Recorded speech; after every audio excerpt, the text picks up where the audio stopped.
solidarity with our sisters and brothers in America when they stood up and demanded justice for George Floyd.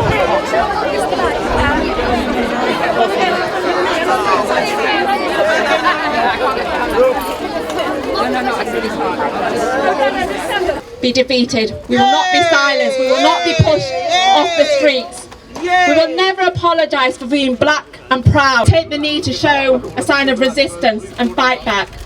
Today we're here, black and white together, standing in...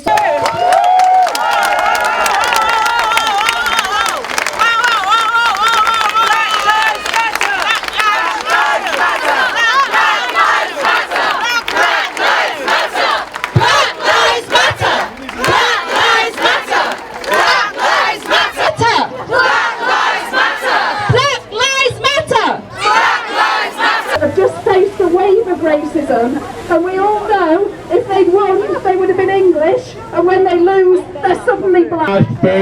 Oh, Marcus Rashford! Oh, Marcus Rashford! Why want Rashford? Cheers, my name's Karen Riceman, I'm a health worker and I'm a trade unionist.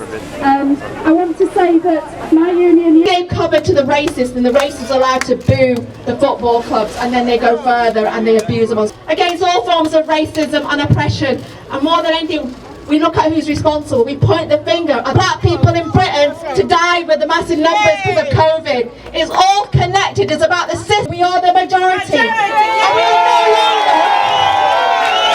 we are no longer the silent majority. And we still the demonstrations out on the streets. We would never have seen an American police officer being found guilty. 2 black footballers have been viciously racially attacked on social media.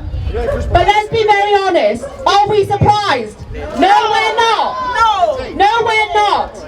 Because we've seen what happens with racists. When the football team began taking the knee, the England football team took the knee in solidarity and against racism, they were booed.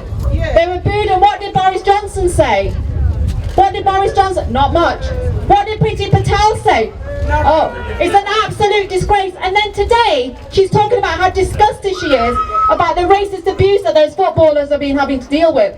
Well, I'll tell you this, when you've got Boris Johnson making some of the comments he made in the past and never apologising, for those, for Boris Johnson that never ever criticised the fans booing the football team taking the knee, are we surprised that then we get this vicious attack on social media?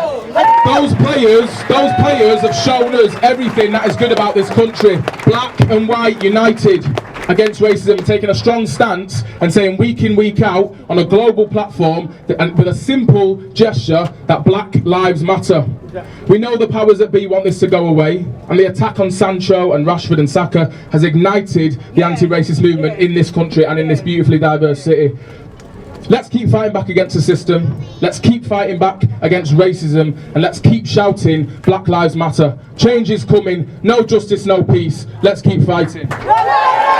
Let me start by thanking everyone here tonight and the huge numbers of people who have been part of the amazing show of solidarity for our very own Marcus Rashford over the last 48 hours. We stand together in unequivocally condemning the sickening act of racism.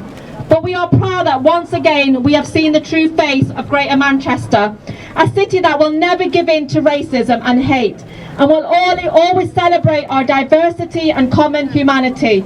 I would also like to thank Marcus Rashford and the England squad for the inspirational leadership they have shown this summer. They have stuck together and supported each other, bravely resisting political and media pressure. They have given us a glimpse of what a modern England should look like, progressive, inclusive and welcoming to everyone. We all owe them a debt of thanks, and we should now resolve to build on their lead. They have shown in standing up to hate and racism and attempts to divide us.